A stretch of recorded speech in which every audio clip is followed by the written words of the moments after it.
feelings. And I thought, in the context of everything else that was going on in those days leading to the wedding, that it didn't make sense to not be just doing what everyone else was doing, which was trying to be supportive, knowing what was going on with my dad and whatnot. While the rest of the world was popping champagne to welcome 2026, a coded message was reportedly transmitted from the cold, fog-bound estate of Sandringham directly to Montecito. It froze the blood in Prince Harry's veins. This wasn't a Happy New Year card from a doting relative. It was a surrender agreement. Princess Anne, the unrelenting Iron General of the House of Windsor, has finally revealed the brutal truth that Harry has been hiding from. His American dream is legally dead. The atmosphere turned bone-chilling as Harry stared at the secret repatriation roadmap drafted behind the stone walls of Gatcombe Park. A lifeline that offers him a way back to England, but only if he returns alone. The shock was paralyzing, a realization that the royal shield had been replaced by a clinical legal guillotine. He is no longer a prince in exile. He is a man walking into a visa trap with only 90 days to decide. Yet, as terrifying as this ultimatum is, it is merely the tip of the iceberg, because the real smoking gun, the forensic evidence of a catastrophic collapse, lies buried within the chaotic and crumbling ledgers of the Archewell Foundation. Behind the glamorous promises of a billion-dollar philanthropic empire, the figures in the Archewell Foundation's tax returns appear as a harsh indictment of the transience of fame. The truth doesn't lie, and it's slapping those who once placed their faith in the couple in the face. From a promising $13 million in donations in 2021, the foundation plummeted to a mere $2 million in 2022, resulting in a net loss of over $674,000. Disappointment hung heavy as the public realized that the so-called global compassion was merely a rotting financial facade. The atmosphere became even more tense when California Attorney General Rob Bonta officially intervened with sharp legal questions. Were donor funds siphoned off to pay for lavish lifestyles, private jets, and million-dollar mansions in Montecito? This was no longer a mere mismanagement error, but a financial fraud scandal that could tear apart any remaining privileges. As the curtain of Hollywood slowly closed, Harry found himself in the midst of a legal battleground where his self-respect had been bought with grim financial losses. But while financial troubles tightened their grip, a new fear emerged, directly threatening Harry's existence in America. His visa status was in serious jeopardy due to allegations of moral misconduct. For the Duke of Sussex, the harsh reality of American law has officially eclipsed the fading glamour of royal privilege. In the eyes of the U.S. government, Harry is no longer a protected prince. He is merely a visa holder, a guest whose welcome is wearing dangerously thin. The financial rot within Archewell has triggered a ruthless legal mechanism that Harry never saw coming. Under the uncompromising scrutiny of federal statutes, any finding of financial mismanagement or fraud could be classified as a crime involving moral turpitude, a lethal legal label that would not only block his visa renewal, but could trigger immediate deportation proceedings. A sense of stark, paralyzing panic has begun to take hold. Every shadow in Montecito now feels like a federal agent, and every headline feels like a countdown to his exile. In a desperate and cold-blooded attempt to survive, the unity of the Sussex brand has shattered. Harry has begun a strategic retreat, a clinical separation from Meghan's operations that reeks of survival instinct rather than loyalty.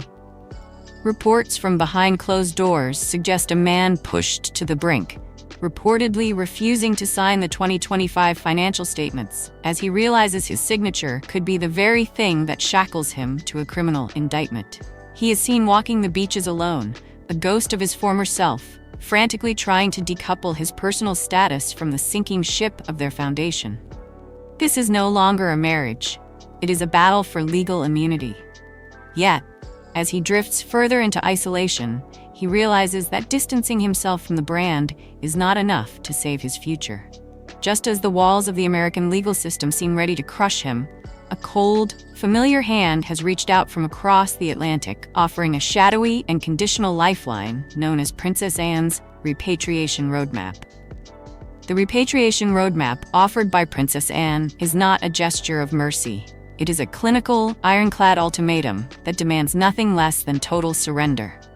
Standing as the unflinching gatekeeper of the monarchy, Anne has laid out a rescue plan that is as stern as it is absolute. Harry may return to the safety of British soil, but he must cross the Atlantic alone. The Crown is offering a sanctuary, not a partnership. To save his future, Harry is being forced to amputate his current life, severing all ties to the toxic Archewell brand, and most devastatingly, leaving Meghan behind in the wreckage of their American ambition. There will be no diplomatic intervention, no royal bailout, and no shielding him from the consequences of his own hubris. Princess Anne has made it resolutely clear that the era of royal indulgence is over. If Harry wants to escape a federal indictment in America, he must accept the status of a prodigal son returning in shadows, stripped of the global platform he once used to attack the institution. The decisive cruelty of the roadmap lies in its precision. It forces Harry to acknowledge that his pursuit of fame was a catastrophic miscalculation. Behind the stone-cold walls of the palace, the message is echoing with terrifying clarity. The institution survives by cutting out the infection, and Harry must now choose which part of himself he is willing to kill to stay free. He is being cornered into a choice between personal love and legal survival, a dilemma that has turned the halls of Montecito into a psychological battlefield. But as the March deadline looms like a guillotine, this strategic pressure from London has done more than just threaten Harry's residency. It has acted as a chemical catalyst, shattering the final remnants of unity and triggering a violent public rift between Harry and Meghan. The united front that once defied a 1,000-year-old monarchy has finally crumbled, leaving behind nothing but the bitter ash of resentment. Inside the gilded cage of Montecito, the silence is no longer peaceful. It is a weapon. Meghan, fueled by a desperate, burning indignation, demands a scorched earth war against the California Attorney General, viewing the investigation as a personal vendetta to be fought in the court of public opinion.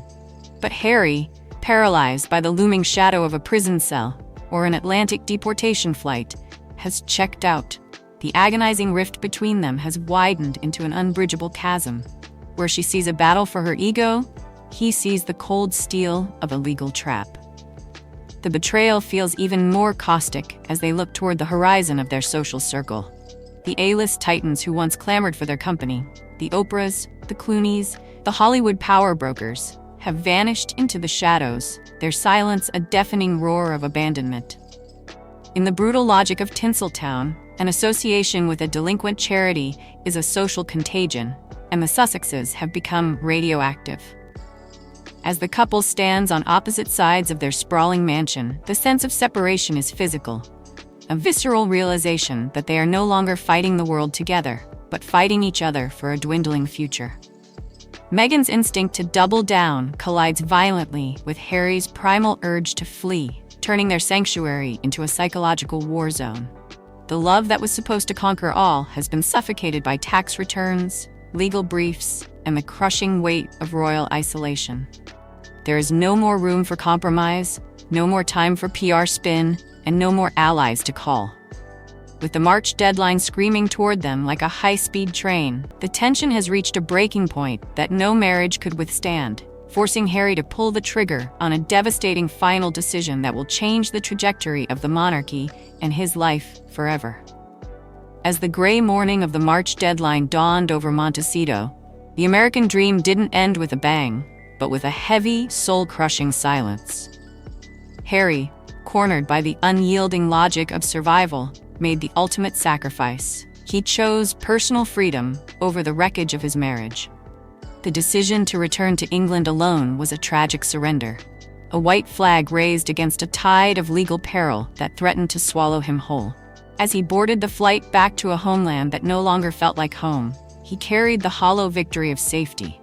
A man who saved his legal status but lost his soul, his family, and the life he had fought so hard to build. Behind him, the echoes of betrayal rang through the empty halls of their mansion, leaving Meghan to face the gathering legal storm in a bittersweet isolation, fighting a war for a brand that had already breathed its last. The Archewell Empire, once envisioned as a beacon of global hope, now stands as a grim monument to hubris, a cautionary tale of how quickly fame can rot when stripped of integrity. This is the heavy price of the Sussex saga. A prince returned to the shadows of the palace, a wife left in the ruins of an ambition, and a legacy forever tarnished by the cold reality of accountability. Their story serves as a haunting reminder that even the most gilded lives must eventually answer to the truth. What do you think of Harry's ultimate choice? Was it a necessary escape or the ultimate betrayal? Let us know your thoughts in the comments below. And don't forget to like and subscribe for more deep dives into the shifting tides of the monarchy. Thank you for watching and being a part of our community.